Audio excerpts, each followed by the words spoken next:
morning and welcome to today's New York City Council hearing for the Committee on Finance. At this time, ladies and gentlemen, we please ask that you silence all electronic devices.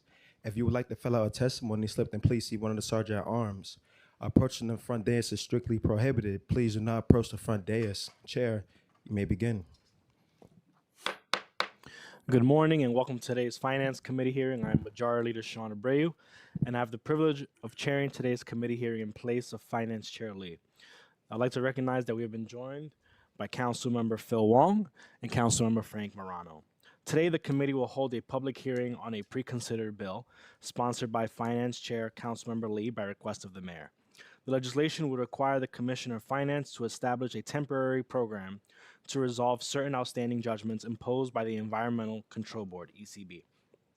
Under the program, eligible judgments resulting from default decisions could be resolved by paying the underlying base penalty without payment of any default penalties or accrued interest, and eligible judgments resulting from adjudications and findings of liability could be resolved by paying 75% of the imposed penalties without payment of accrued interest. The program would last for 90 days during fiscal year 2027, and the Commissioner will be able to extend it for an additional 90-day period. The Council has authorized similar ECB amnesty programs in the past, including programs in 2019, 2016, and 2021, which resulted in the collection of millions of dollars in outstanding judgment debt. We look forward to hearing more today about the results of those prior programs, as well as how this proposed program is expected to increase collections, generate revenue, and otherwise benefit the city.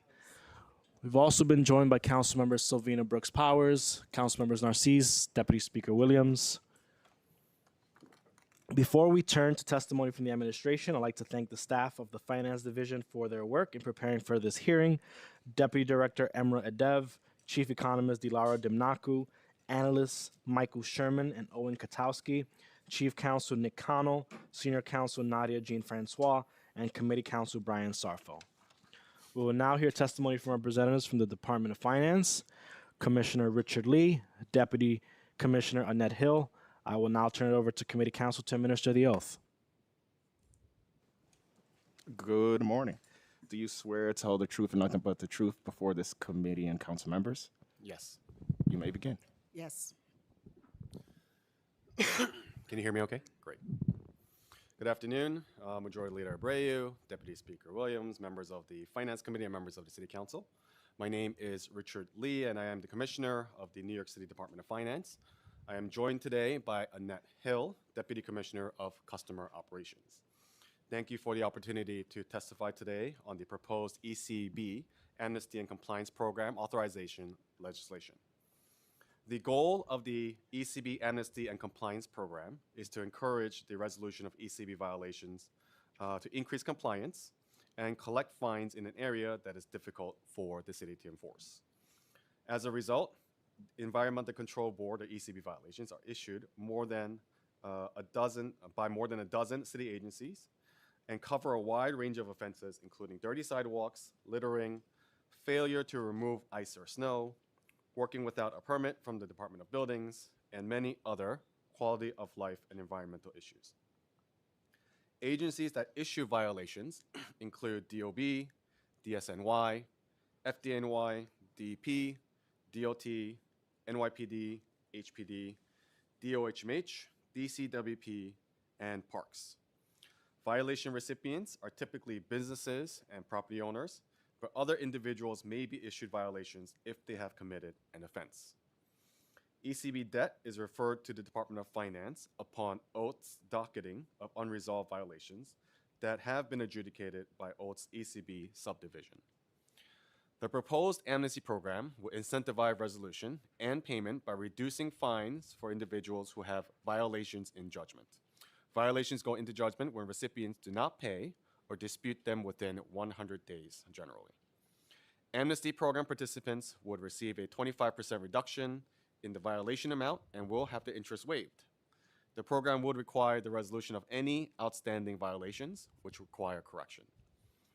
The ECB Amnesty and Compliance Program was included in the adopted budget for $25 million and is modeled after previous programs administered by the Department of Finance over the past 10 years. Such programs are particularly useful when the city does not have a strong mechanism for enforcement. Unlike, for example, our boot and tow program for parking tickets, where customers must resolve their debt in order to recover a vehicle. The amnesty program will be open for 90 days with an option to extend to 180. Please note that idling violations will not be eligible for amnesty to ensure that we continue to hold bad actors accountable when they pollute our streets. Additionally, the main recipients of idling violations are logistics companies who are less in need of amnesty. Developing a broad and simple program is the best way to achieve significant participation and ultimately resolve more violations throughout the city. Thank you for your partnership, and I look forward to taking your questions. Thank you, Mr. Commissioner. I'm going to ask a few set of questions before I turn it over to my colleagues. Sure. How many outstanding ECB, before I do that, I'd like to acknowledge that we've been joined on Zoom by Chair Lee, Council Members Hudson and Sanchez. Back to questions. How many outstanding ECB judgments are currently eligible for the program, and what is the amount of debt outstanding that is associated with ECB violations?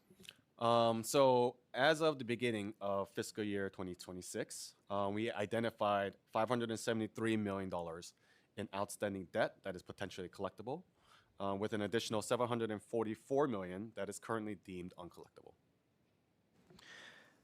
What amount of ECB judgment debt does DOF expect to collect during FY 2027 through the amnesty program?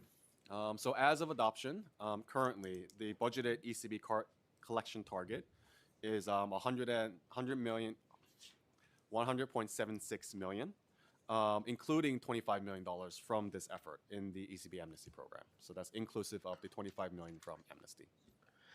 Thank you. OMB's last preliminary plan included $25 million in fiscal 2027 as anticipated revenue from the amnesty program.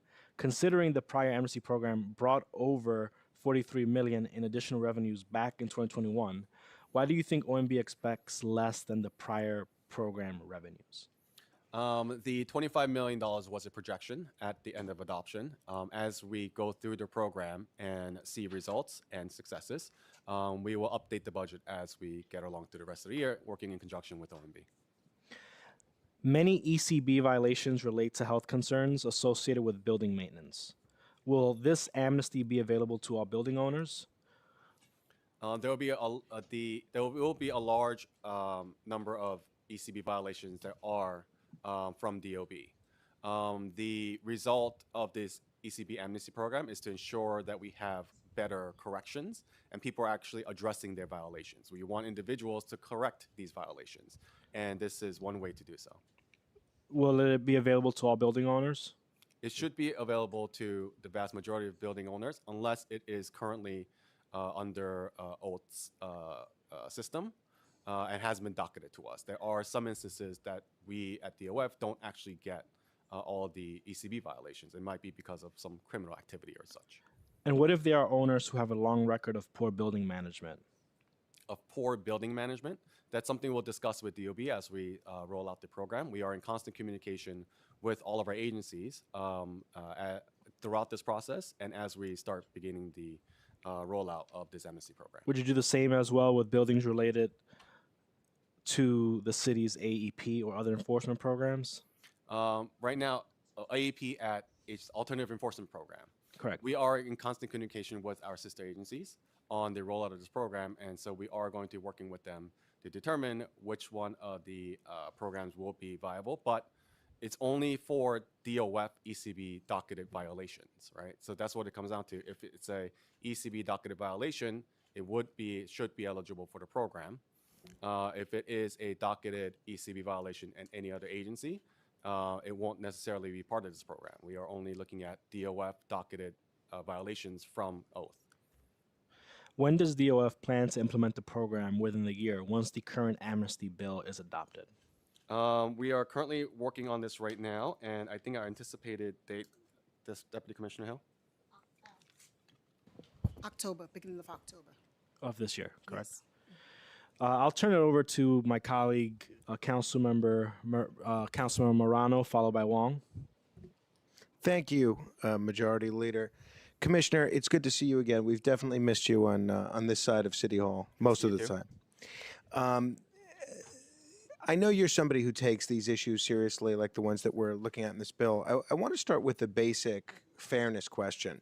Suppose two Staten Island small business owners get the same $1,000 violation. One pays the $1,000 because that's what the law requires. The other doesn't pay, waits long enough, and under this program could potentially pay $750 and have the interest waived. What do I tell the first guy?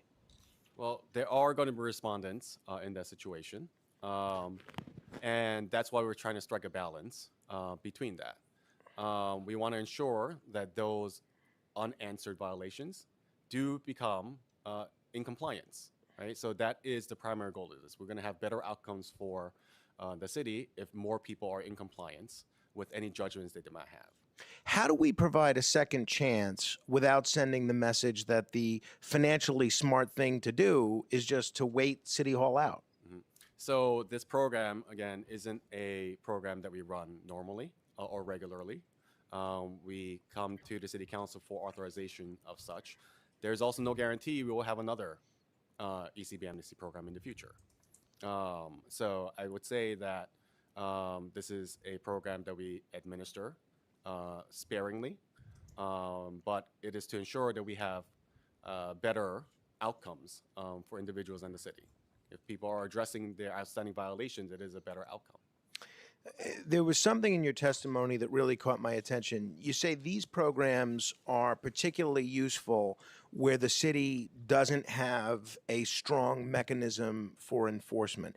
Isn't that really the underlying problem here? Don't we need to look at a stronger enforcement infrastructure? That is one of the things that we are exploring, ways that we can introduce legislation that might give us better tools in enforcement. And we're working with several of our sister agencies in order to identify ways that we could better enforce ECB violations through legislation. If you had a recommendation, obviously you're not necessarily a policymaker, but if you had a recommendation, what are we going to do differently after this program so we're not back here in 5 years passing another amnesty for exactly the same reasons? So we are exploring a couple of different policy changes. I'll give you one, for example. We're looking at convergences between those entities that are, let's say, going in for permits for one reason or another, and looking to see if they have an ECB judgment in existence. And so we're working on a policy with several agencies to say if there is an ECB violation in place, then we should have those entities cure those before issuing a permit. Right? So we are looking at different ways that we can creatively enforce on the existing population. Thanks very much. Councilmember Wong, followed by Brooks Powers. Thank you, Majority Leader. Question, Commissioner Lee. Yes. You mentioned that the DOF has figures of $573 million in ECB debt that is collectible. Is that right? Yes. Okay, and you already written off another $744 million as uncollectible. Yes. Is that right? Then that is for this year.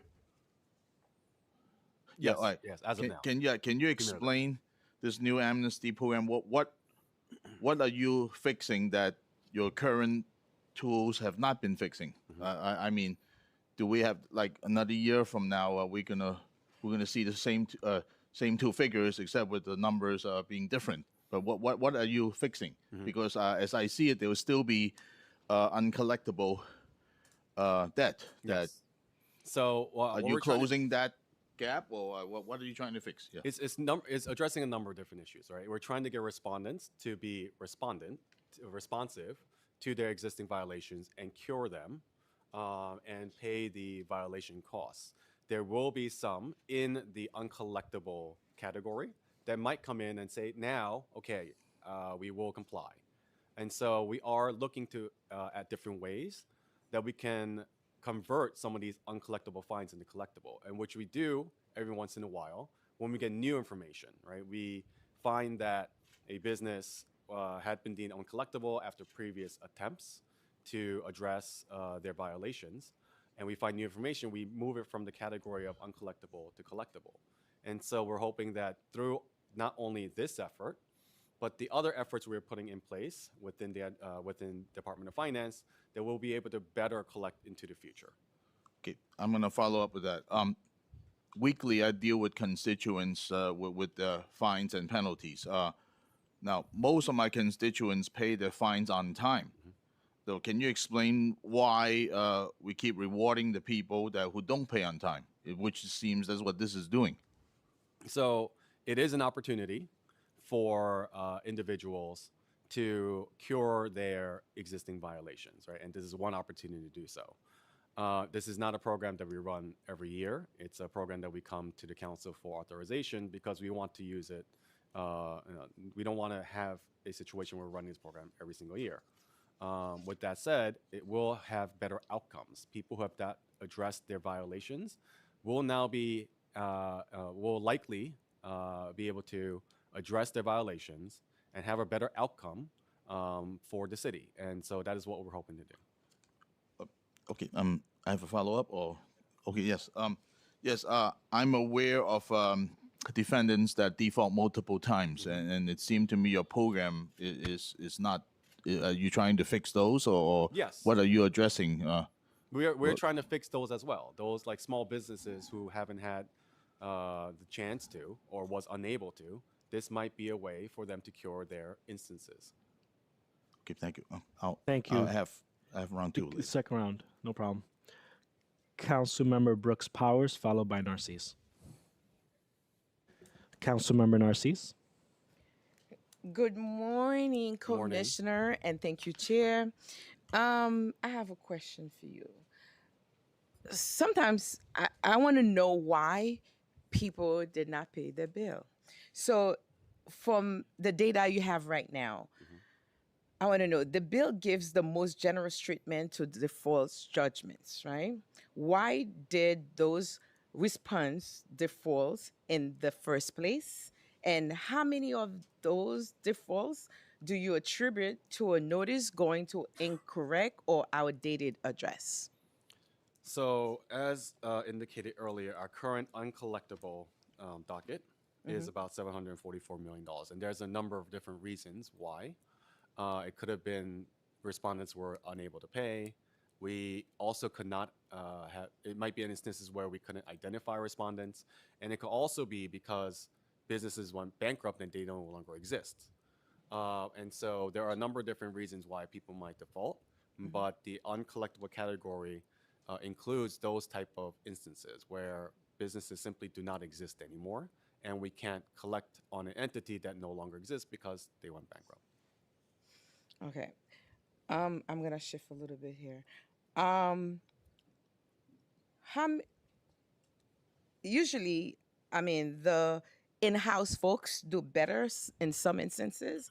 So I want to know how many current outside collection agency are contracted with DOFs to collect ECB's judgments administered. Yes, there are currently 3 outside agencies that are currently contracted to do the enforcement. Any structure, do you use minority-owned businesses in that category? How many you have? Yes, I'll let our deputy commissioner answer specifics on the agency. Yeah, for the contract, we do have to use minorities. It's sent out. Yes, MWB. Yes, we do use that. How many? We have three collection agencies, and we do use MWB. Yes. How many you have? I don't get that part. 1, 2. You have 3. All 3 are minorities, or 1 or 2. I don't have that data right in front of me. If they're all minorities, I could definitely get back to you on that. Okay. I have some others, but it's gonna take too long because I have direct, like my constituent question. I'm gonna give it to you directly. In my district, most environmental control board judgments sit with 1 or 2 family homeowners and small storefront businesses, not large operators. What share of eligibility judgments are held by individual homeowners versus small businesses versus response holding 10 or more judgments? We can get back to you on the exact number. Again, ECB violations are overseen by a number of different agencies, of which Department of Finance gets a portion of through oath docketed judgments. And so we can get you some of those statistics in terms of Department of Finance's side and what type of violations are held by what entities. May I ask for one clarification? Do you see that DOF in-house staff have a better rate at collecting certain violations? If so, what kind of violations? Well, we are right now trying to increase our in-house efforts. Our internal alternative, no, not AP, our internal, the AP, AU, sorry, Alternative Enforcement Unit. We're increasing our resources for our internal AEU unit, Alternative Enforcement Unit. And what their job is to work directly with companies to get to judgment. This is a strategy we employed sort of starting this year with the idling violations. Earlier this year, we did a close one-on-one, sort of like a constituent walkthrough with Amazon on the idling violations. And that was sort of a new strategy that we utilized internally for our highest idling violation. And we intend to do some of the similar strategies for our next set of highest violations. And we're also increasing our legal docketing as well, legal reporting. Thank you Thank so you. much. And the Commissioner, if you can get us the information, the statistics that you referenced Absolutely. As soon as you can, that would be greatly appreciated by the committee. Absolutely. I will now have Deputy Speaker Williams have her questions. Thank you so much, Majority Leader, and hi, Commissioner. DOF mentioned the use of several enforcement tools in the past to collect debt. And so it's a little bit of a follow-up from Councilmember Narcisse, and I don't know if you already stated that, so I apologize, but how many DOF employee collection full-time equivalents are on staff? Currently on staff, Deputy Commissioner Hill. In our account executive unit, currently we have 5 on staff, 2 vacancies, and we have 5 additional lines that we have posted to get new employees. So altogether, you intend to have like 12. 10 or 12? 12, Okay. yes. Considering the amount of debt outstanding and other resources like the Marshal's and Sheriff's Office, do you feel you have sufficient DOF employed collection staff? Where we are utilizing different strategies in order to increase our ECB collections. One of which I explained earlier, working with our partner agencies in terms of permitting and such. And so we are constantly working to improve and find new strategies that will help us further collect and increasing resources on our legal side.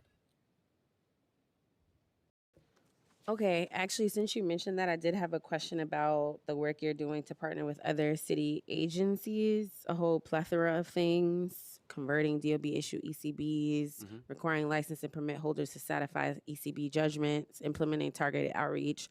Do you have an estimate of how much additional revenue you expect each of these initiatives to generate in FY27? Some we have general estimates for, some others we don't. You mentioned ECB conversions as one of them. That's one of the things that we are working closely with DOB on to see if we can introduce legislation for such things. So we don't necessarily have like an estimate for that one. But for others, we do, like the partnership that we have with, let's say, like DOB and DOT with the permitting actions, right? Before permits are issued, having them cure all ECB violations. Our initial, very preliminary estimate is something around the ballpark of like $10 million. Yeah. Okay. Just back to the questions about whether or not you have sufficient staff. On average, how long does DOF try to use your in-house resources to collect the debt before engaging external entities, whether it be outside agencies, Marshal, or Sheriff's Office? So how long before you Engage in the outside. Yeah. Deputy Commissioner? Okay, so the debt cycles through 30 to 60 days, starting with. Sorry, can you get the mic closer to I'm you? sorry. Thank you very much. Let me help. Can you hear me now? So it's better? Okay. So our account executive unit gets the debt and it cycles through 30 to 60 days.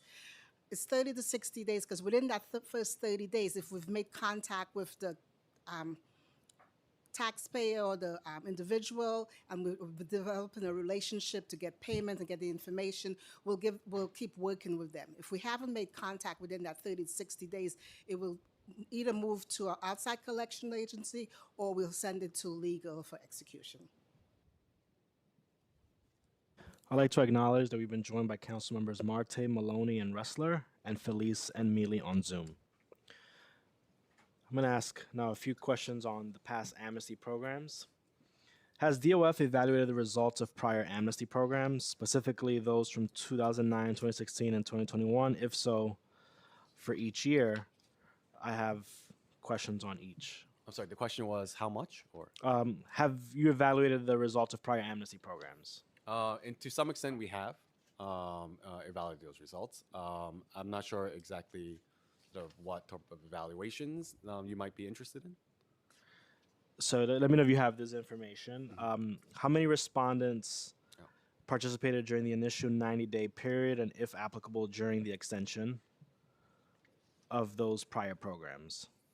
So in 2021, we had about 33,000 respondents participating during the 6-month program. Back then, it was also a 3-month and 3-month. So 6 months, about 33,000 respondents. And for that year, how much revenue was generated during the initial 90-day period, and if applicable, during the extension? So for 2021, it was a total of, in the first 3 months, it was about $33 million. And then the following 3 months, it was, during the extension period, $14 million for a total of $47 million. Is there a reason why 2009 and 2016 weren't looked at? In 2009, we have total number. In 2009, we collected about $46 million. Okay. What percentage of eligible judgments were resolved during each period?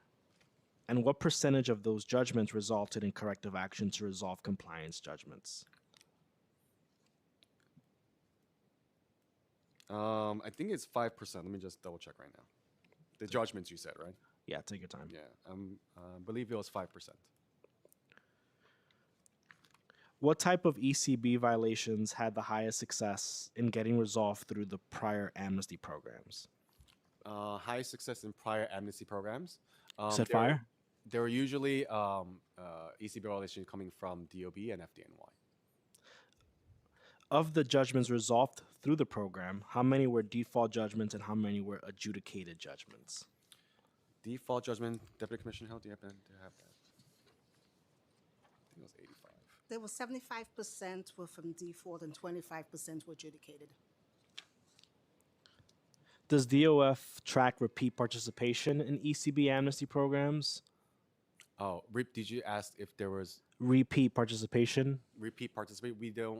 We have not tracked that, but we're happy to maybe go back and look at it. Yeah, that would be very helpful. Okay. I'm having a few questions on outreach. How does DOF plan to notify the public that the amnesty program is available? Deputy Commissioner. And what specific outreach is made to those qualifying for the program, if any? Okay, so right now we're planning how we're going to introduce the program. So we're working on our web page. We're working on FAQs for our web page. We're also working on training materials. We'll have the training for the council, training for in-house, and we also will work with our outreach team to bring that information out to the different council members and their area. Yeah, the committee is aware that prior amnesty programs included multiple agencies' involvement in implementation, including DOF, Environmental Control Board, the Mayor's Office of Operations, Law Department, and issuing agencies within the project implementation team. Would there be a similar coordinated project implementation outreach for this current program? Yes, we will use all communication methods with news outlets, with all elected officials, and outreach teams at the different and impacted agencies to ensure that we have success in the program. Is DOF planning to advertise the ECB amnesty program through other city agencies' websites as well that issue ECB violations? For example, Department of Buildings, Department of Sanitation, DOT, et cetera? We will work. We are constantly working with our partner agencies, and we'll continue to do so. Will DOF proactively reach out to small businesses with outstanding ECB judgments that may benefit from the program? We can explore that. We can explore ways that we can directly reach out to constituents, yes. Will DOF provide assistance to respondents in determining whether their judgments are eligible for the program? Yes, that is something we do for all of the customers that come in through Department of Finance. And at the moment, do you have a projected cost to notify the public of the program? We don't have a projected cost. We are all working internally with our budgeted figures. Whenever you get that information, it'll be great if you can pass that along to the committee. I will now go to second round of questions. 1 second. Beginning with Councilmember Ressler. Thank you so much. I'm a little nervous to call you Chair Abreu, but I'll do it anyway. We miss our finance chair, but thank you for stepping in, Majority Leader. And I just want to say, Commissioner, it's always good to see you. We miss you very much. I miss you guys too. And I have to just say, I appreciate how impressively responsive you are. Whenever there's an issue with the Department of Finance, you pick up the phone, you call, you try to work through solutions with us. I know these last couple weeks have been bumpy, but I'm very grateful for your like proactive and clear communication and your partnership, and I really just want to commend you for that. Thank you. I'm grateful that we're doing that we're moving forward on the amnesty program, and I think it's a noble thing, and hopefully a way that we can generate some additional revenue for the city and help people get up to date on what they owe. I've long been a big champion of the day fines model. The which one? The day fines model, and that Councilmember Brannon and others. I think actually this started as a Corey Johnson idea that Councilmember Brannon took over, and I think I have the bill now. I should know. Whatever.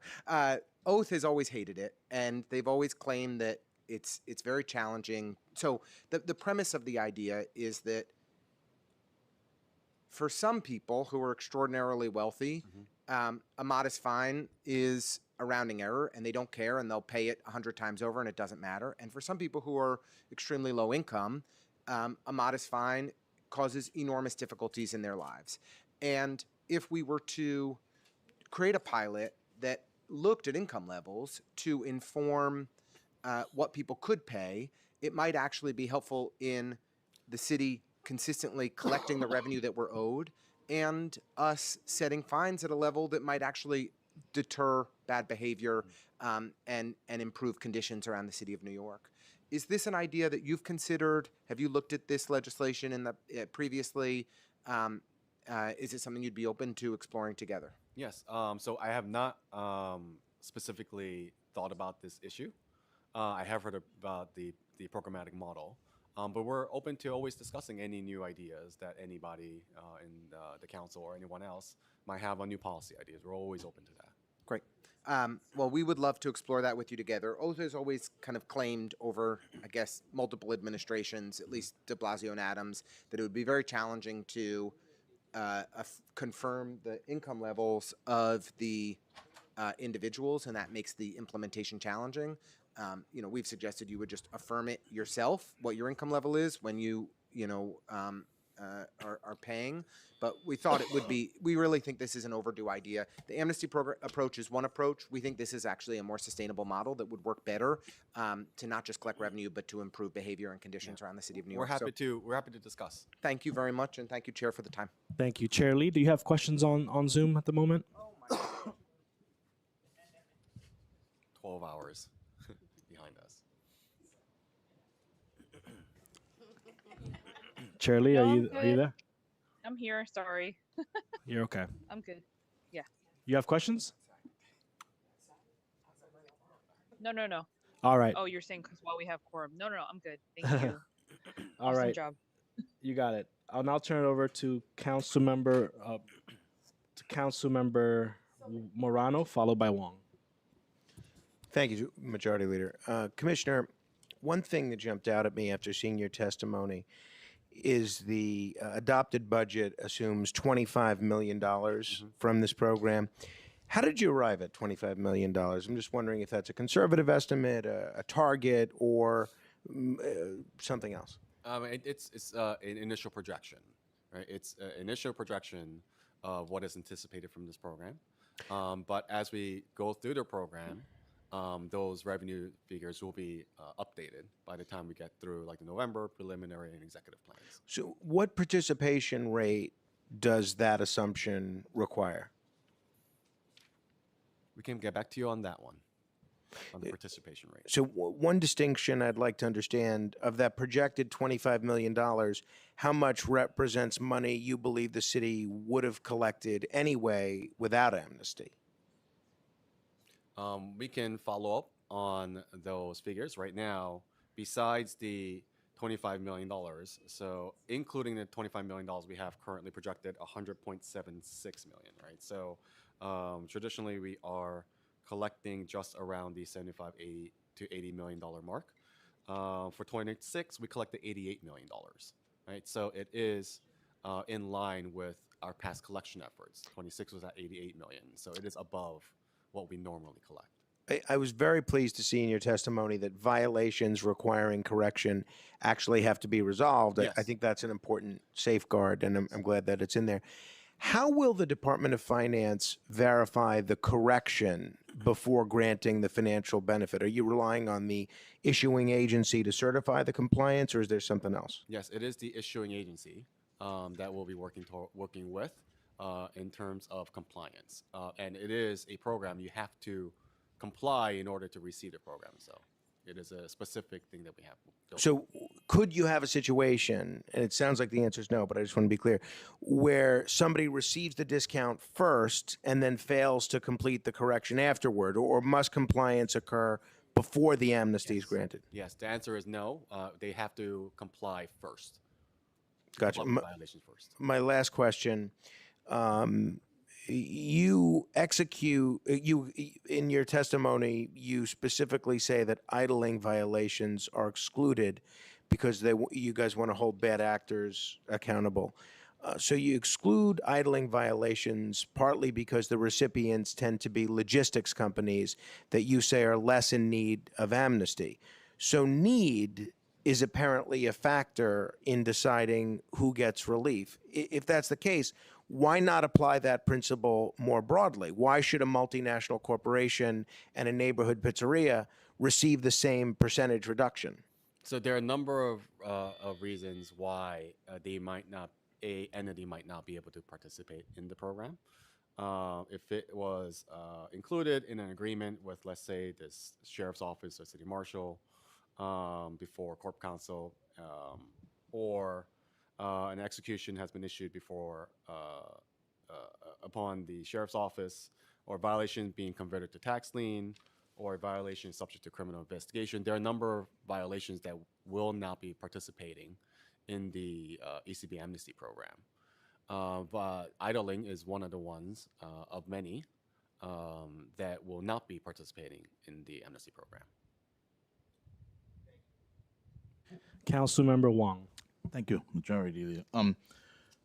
Commissioner Lee, I believe you just testified that in fiscal year 2026, you collected $88 million in ECB debt. Yes. So is it fair to say that out of the $573 million that's potentially collectible, you may only be able to collect $88 million in the coming year if without this program? We are hopeful that it'll be greater than that once we build in some of our partnerships with the other city agencies that implement additional strategies. But right now, as of 2026, for fiscal year 2026, DOF collected $88 million.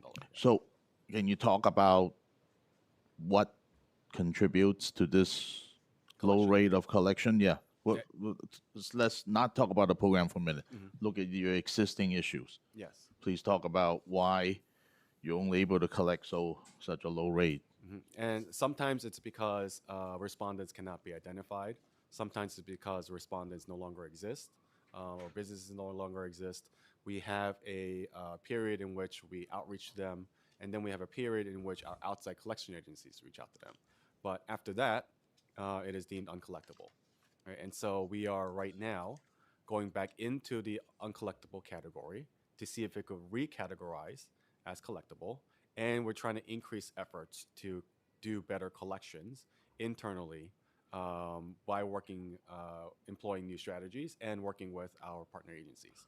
Right, so it seems to me outreach is a big issue, like for businesses that you no longer hear from. It's, You it, have it, to. it could be a issue, yes. I see. Okay. All right. Here's my question. Sorry. Yeah. How could you? All right, I'm aware. I'm aware of repeated offenders with several default judgments. They're in every district. They're certainly in my district, and I know who they are. So my question is, what is stopping a repeated offender with several default judgments from walking through this program that you're proposing in the exact same way as someone with one honest mistake? I mean, I don't see anything in this bill that would distinguish them. No, we are not differentiating. We want to ensure that all respondents have an opportunity to cure their existing violations. We want better outcomes for individuals and the city. And so we are not specifically, separating or congregating or, doing anything other than implementing a program if a violation is eligible and to cure the actual violation in hand, then they will be eligible for the amnesty program. Yeah. Okay. I want to follow up. Can I have a follow up? Yeah, your time is still going. You have a Okay. second. Thank you. Yes. No, All right. you have yeah. more time. Go ahead. See, this is what I find disturbing because you're giving people a second chance. All right. Fine. But shouldn't there be some kind of a hardship standard? So we're not putting struggling homeowners in the same category as a landlord who's racking up violations for years and just decided not to pay. All right. So can you talk about that? I mean, we, again, are producing a program in which if the violation is docketed with Department of Finance, then they have an opportunity to cure those violations and then receive a portion of their fines reduced. Right now, we are not separating out between bad actors who you might see as bad actors or ones that are getting their judgments for the first time. We are just implementing a program that's equal across the board. So that if you cure your violations, which is the outcome that we're hoping to see here, then you'll be able to reduce your fines. Thank you. Thank you. Thank you. Councilmember Narcisse. Commissioner again, Commissioner Lee. Thank you. And I have to start by saying thank you. We have great relationship in my office. Your agency been coming, and I appreciate that. Amnesty, I'm not against amnesty. As a business person, I love the idea, but I'm thinking about how we can help folks to pay the bills from the get-go instead of reaching to a point where we have so much money out and then we're trying to hire people, we're trying to get the money, and it's great. So what really inspired the whole process for us to have that bill in front of us? Well, so one of the things that we are actually trying to improve is the outreach at the get-go, right? Instead of waiting, let's say, X amount of weeks, days, months, we're trying to increase the outreach into the respondents at a very early stage because in the past, it's found that once we reach out to them on the early stages, then they're more highly likely to actually address their violation because it's still very fresh. So, that is one of the things that we are going to improve over the next couple of years. That's actually one very specific thing we're doing. I love it because once the person that's the time to catch them and make a deal with them, whatever I don't like to use that word, but make an arrangement with them, and so they can pay the bill. Yeah, and so that is a change now that we are putting in. Yeah, I'm all for that, and I'm hoping that we can come to a point too for those folks that are driving in our street to be paying their tickets, and some of them are plates that I cannot even read myself. They're missing numbers, but that's another story. We should have that conversation because it's ridiculous. Separate from this bill, and elderly homeowners, I'm taking it to my district. Sorry, I mean in my district mailed his disabled homeowners exemption renewal in March. DOF says he was never received. We have proof of mailing. DOF says it is waiting on the tax commission. What is the process for restoring his exemption for 2026, 2027? Because he really in need for it. Yeah, So what can my office do? Yeah, so we're happy to talk offline if you give me the constituents information. It goes through our tax exemptions unit. And so we're happy if you give us this information, we're happy to kind of Yeah. back and see what communication, our tax exemption unit should be in conversation. And I think what's happening is they're trying to challenge the initial judgment from the exemptions, which is what the tax commission is for, right? Is to appeal DOF decisions. So we're happy to take a look offline if you give us the constituent information. Thank you. Being a nurse, whenever I have disabled folks and I have a few questions, I'm not gonna keep it because I know chair wanna wanna finish the time. Without my time is up. Thank you so much. Thank you. Thank you so much, Councilwoman. In March 2026, DOF announced a 30-day review of its efforts to collect outstanding ECB judgment debt and stated that, as of October 2025, approximately $573 million in ECB judgment debt was identified as potentially collectible, while approximately $744 million was deemed uncollectible. DOF also projected collecting $70.1 million in fiscal year 26 and indicated that additional collection efforts could increase collections beyond that amount. How much did DOF collect for FY 2026? Yeah, so for 26, we ended up collecting $88 million. What percentage of the ECB judgments are collected through the judgment settlement program? Through the judgment settlement program, about a third, 33%. Does DOF still estimate that approximately $573 million outstanding judgment debt is potentially collectible and $744 million uncollectible? If not, what is the department's current estimate? So that is the current estimate. And debt is considered uncollectible for a number of different reasons, including businesses and respondents who were not able to be identified or contacted. And again, it could be because businesses went out of business and we are no longer able to contact them and receive these collections. So the estimate is about the same still? Yes, that is our current estimate. DOF indicated, actually I have another question. What are the criteria used by DOF to deem the ECB judgments uncollectible? Our deputy commissioner could answer our uncollectible categories. Okay, so cases that has gone through 3 collection agencies, they cycle through all 3 collection agencies and there's no collection has been done and no information has been gotten on them. Sometimes it involves deceased individuals or people who are bankrupt or the business is no longer operating. Those are what's considered uncollectible. DOF indicated that the department is pursuing innovative and targeted strategies to expand collections, including partnering with the Department of Buildings and the Department of Transportation to enforce license and permit suspensions, requiring licensees and permit holders to satisfy outstanding ECB judgment debt before applying for or renewing credentials.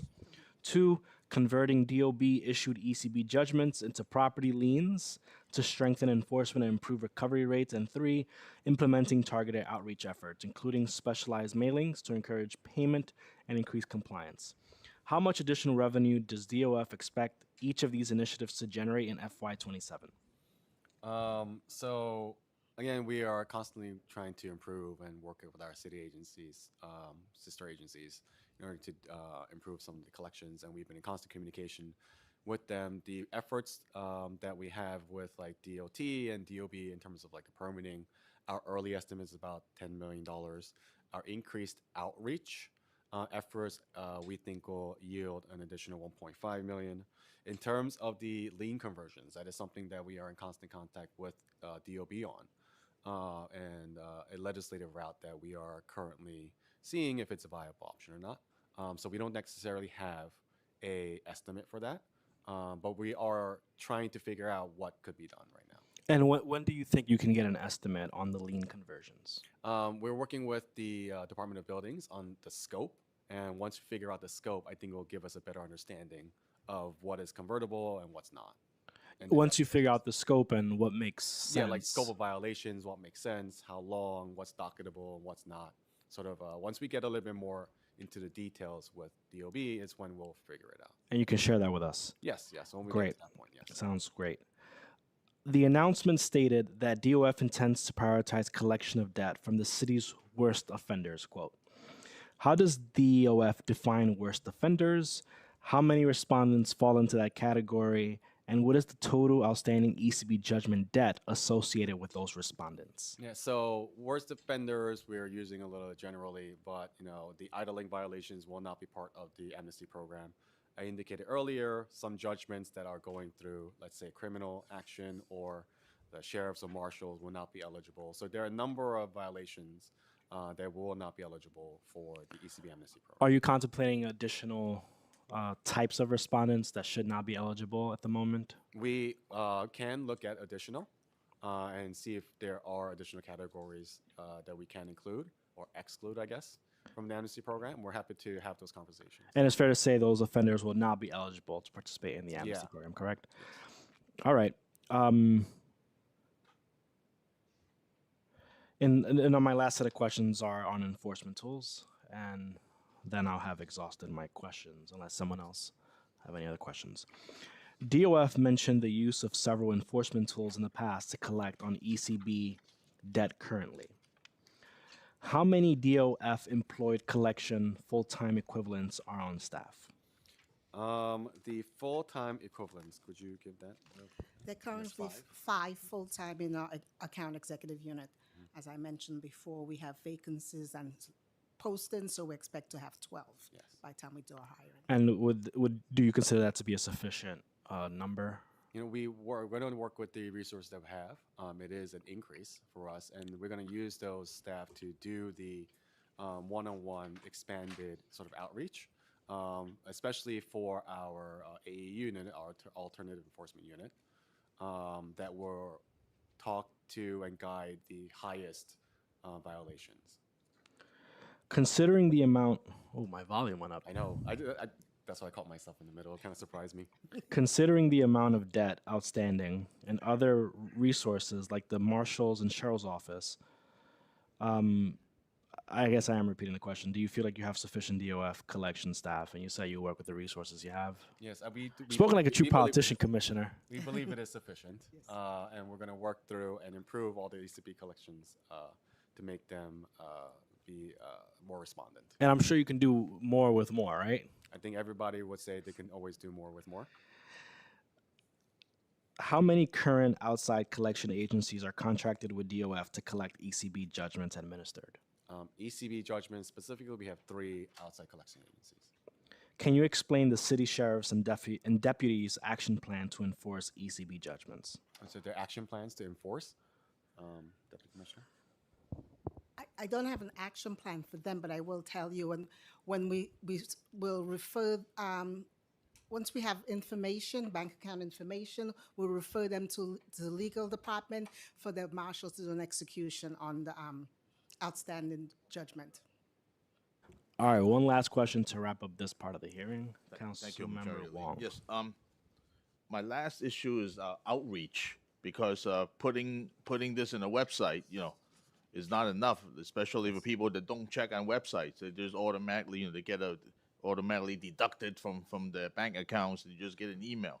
So my question to you is, will Department of Finance, if this program gets approved, voted on, will Department of Finance proactively reach out to small businesses with these outstanding ECB judgments that may benefit from the program? If we have the means to connect with the existing pool of ECB violation individuals, we're more than happy to do that in one form or another. Yes, because as I see it now, they will never know about it. They might not know about it. You're right. Yes. Yeah. So we're going to utilize all forms of outreach in order to get respondents to participate. Okay. Thank you. Thank you, Majority Leader. Well, thank you so much, Councilmember, and thank you so much, Commissioner, Deputy Commissioner. This panel is hereby excused. Right. Thank you so much. I now open the hearing of public testimony. Before we begin, I remind members of the public that this is a formal government proceeding and that decorum shall be observed at all times. As such, members of the public shall remain silent at all times. The witness table is reserved for people who wish to testify. No video recording or photography is allowed from the witness table. Further, members of the public may not present audio or video recordings as testimony, but may submit transcripts of such recordings to the Sergeant at Arms for inclusion in the hearing record. If you wish to speak at today's hearing, please fill out an appearance card with the Sergeant at Arms and wait for your name to be called. Once you have been recognized, you will have 2 minutes to speak on the legislation being considered today. If you have a written statement or additional written testimony you wish to submit for the record, please provide a copy of that testimony to the Sergeant at Arms.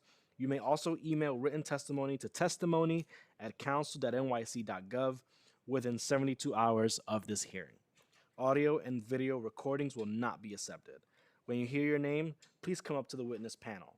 I'll now call on our first panel of witnesses, Susan Peters. And if anyone else is here to testify, please fill out an appearance card.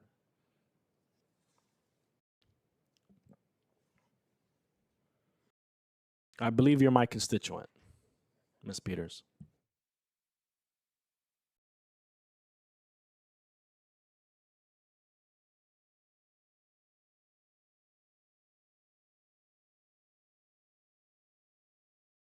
And you may start whenever you're ready.